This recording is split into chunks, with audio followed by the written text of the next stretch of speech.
Everyone representing Stirling Albion and Stenhousemuir Football Club and today's match officials stand together in condemning the acts of war being conducted by Russia against Ukraine. We ask that supporters of both clubs join us in a minute's applause as a sign of solidarity and a message of love and support towards the people of Ukraine. This will begin and end on the referee's whistle.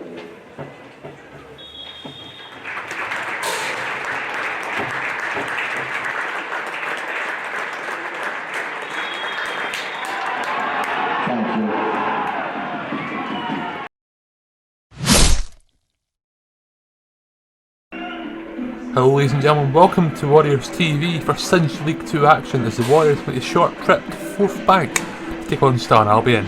This is the fourth meeting between two sides this season. Stirling Albion winning both fixtures at Oakview Park. But in the previous meeting in Stirling, the Warriors ran out 3-1 winners.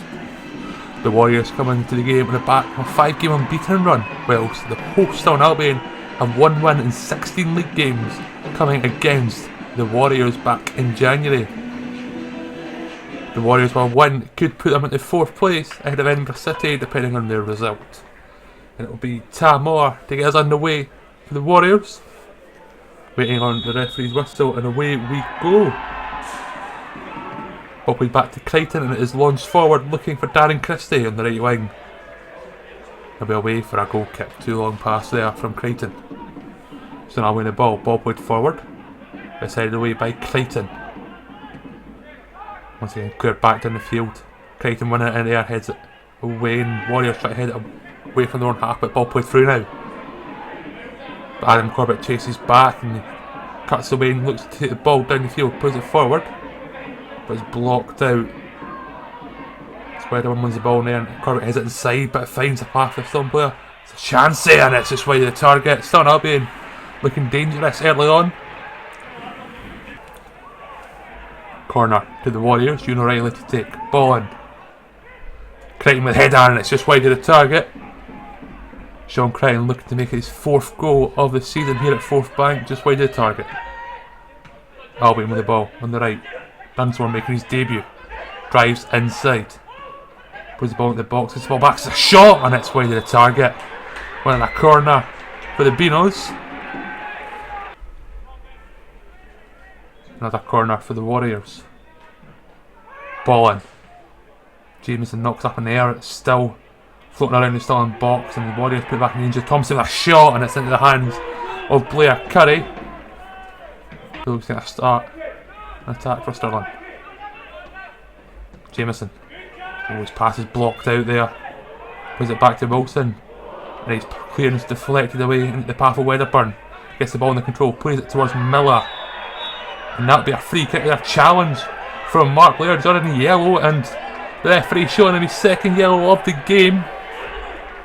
And Stirling heading into half time are down to 10 men. Mark Blair sent off.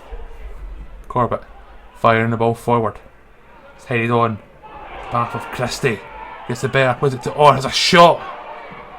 And Curry pies it, but it is eventually cleared. Warriors trying to make that man advantage count here. Heading into the break. Into the second half now. Corbett. Ball forward. Into the feet of Christie. Takes the ball and drives into the Stirling box. Puts it back to Tamar. His shot straight into the hands of Blair Curry. Warriors unable to beat Curry yet. Forbes. Back to Corbett. A low pass is eventually cleared. As Jameson chases back from the cleared ball. And it's back to Wilson. He'll clear down the field and it's headed on. It's Tamar, first man to it, chases it down. Has a shot on his left and it's across the face of the goal. Tamar trying to add his already impressive tally this season. Firing wide there. Drop ball. Which Blair Curry will be happy to take his time to do anything with. But Tamar eventually looking to put some pressure on him. He'll pick the ball up. And no rush at all here. Stirling Albion down to 10 men, happy with the point. He clears the ball down the field. Jameson heads it up in the air. And it's headed on. And it's headed wide by McGeeky.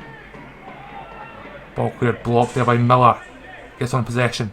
With a neat pass inside to Brown. They'll look to drive forward, the substitute. Coming inside, Forbes ahead of him. Brown with a shot and the Warriors lead. At fourth bank in the 67th minute. Adam Brown coming off the bench, scoring his 6th goal of the season. Fantastic work by Brown. He gets the ball, hits a low shot, and Blair Curry has no chance. And it's Stirling Albion 0, Stenhousemuir 1. As we head into the final 20 minutes of the game. Throw-in for Stirling. Wedderburn heads it away. It's bounced around the Warriors' half. Falls to Wedderburn. Plays the ball forward to Brown. Links the Warriors forward. Plays it wide to Tamor. Or up against Mikike, the captain. Plays it across, faces going. Brown and Forbes quite can't get on the end of it. Good work from Brown and Orr. Orr with the ball on the right wing. Just keeps driving forward. Up against Dunsmore. Plays the ball back to Brown. Holds it up well. Plays it back to Forbes. Takes a touch. Has a shot and it's into the hands of Curry. Warriors looking to add to their goal. Corbett plays the ball forward for Forbes to chase. Looks for the ball and it's stopped by McNiff, the substitute. Stirling Albion trying to get the ball away, but ball's in the path of Orr. Plays it off to Brown and it's wide to Miller. There's a shot, it's saved. Brown with the follow up. And that's another save by Curry. He tips wide for a corner for the Warriors. Adam Brown trying to get his 2nd goal of the game.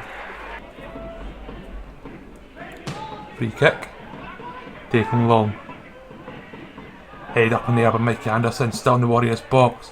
Balls Akil Francis and it's headed into the hands of David Wilson. He's not had much to do this afternoon. Ball played forward from Corbett to Forbes here in the right wing. We approach the final seconds of the game. It's played back to Corbett. He cuts back and he'll play it back to Crichton, and that's all she wrote. Stirling Albion 0, Stenhousemuir 1. The Warriors picking up a valuable 3 points, knowing that Edinburgh City grabbed a late winner against Albion Rovers. 3 points in the difference between the two sides, as the Warriors do move 8 points clear of Stranraer, who sit 6th as well. The Warriors are next up in action on Tuesday night as they welcome Kelty Hearts to Oakview live on WarriorsTV. Ladies and gentlemen, thank you for watching and we'll see you next time.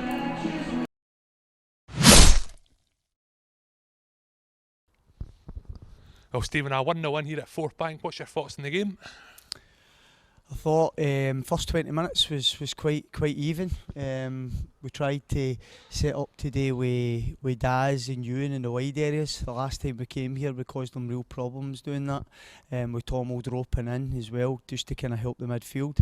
And I thought I'd done okay. I thought when we did get, especially with Daz, 1v1, he caused problems. Just maybe final ball on this pitch. It was very difficult, as you see, even like stray passes, stray crosses. It was always bobbling up, so it was a real difficult pitch. So I thought that initial spell, but obviously with Ewan coming off, we had to make a change and we brought Michael Anderson on because we just thought we'd beefing up the midfield a wee bit.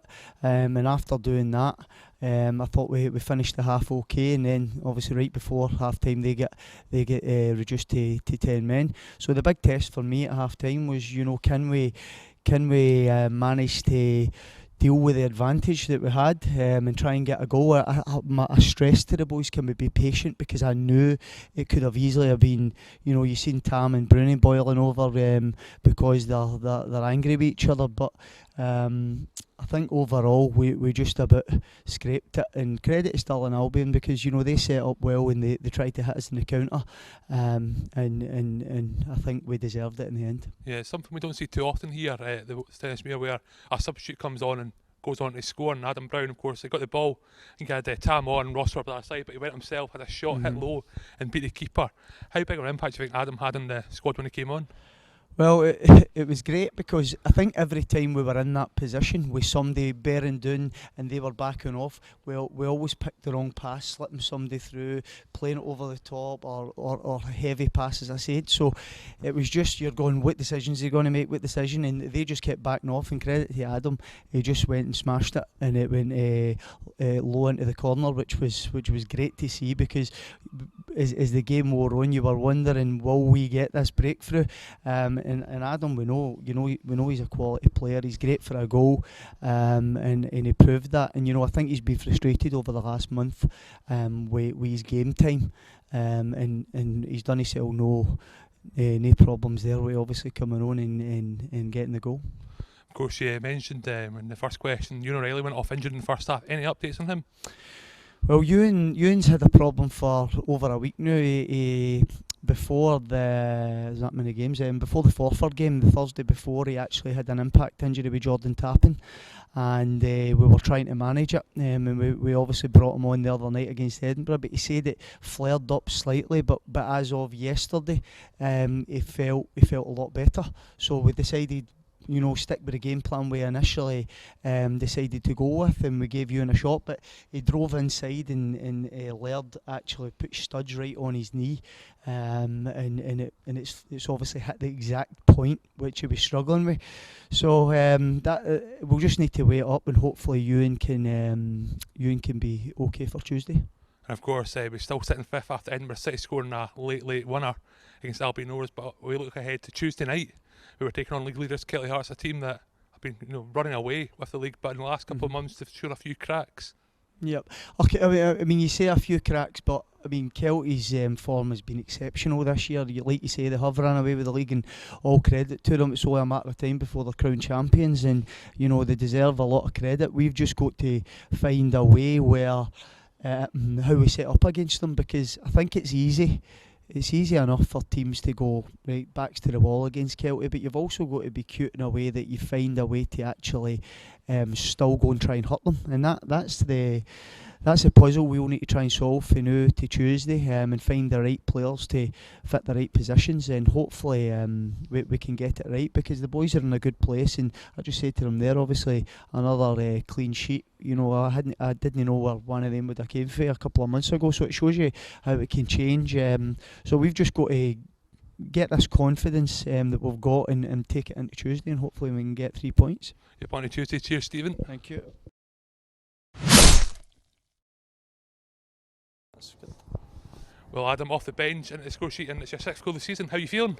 Delighted, really happy. It's been frustrating for myself. Not a lot of game time in the last kind of couple of months, but boys have been excellent. We've obviously been on a 5 unbeaten run, but just happy to contribute and get a run out today.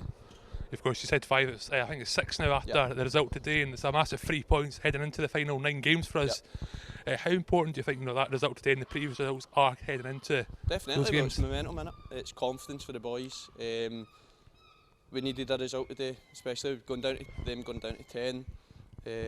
We kind of should be kind of winning. Not that we should be winning, because they're still a good team, but we should be kind of taking the game to them and trying to be clinical. But listen, every point's important, whether it's 1, 3, but we're now 6 unbeaten, so just need to keep the momentum going. You mentioned there a bit of frustration and not featuring as much in recent months. Do you think you're done enough today to earn a starting spot on Tuesday night? Hopefully. Well, scoring the winner, can't be doing myself any harm, but no, listen, it was a tough game to come on to. Pitch isn't the best. Thought I'd done okay though, and obviously took my goal quite well. So. Aye. Yeah, and of course that game on Tuesday night is against league leaders Kelty Hearts, who continue to romp towards the title. Do you think the lads will be up for trying to get a result? Definitely. And take over Edinburgh? Definitely. Well, listen, they're sitting at the top of the league, for a reason, and they're the games you want to play in, you want to do well in. I think we gave a kind of fairly good account of ourselves away to Kelty. So hopefully again we can go in, do well, and try and get a result. It's a game in hand as well, so it'll take us closer to Edinburgh City if we can get some points on Tuesday. Cheers, Adam. No worries.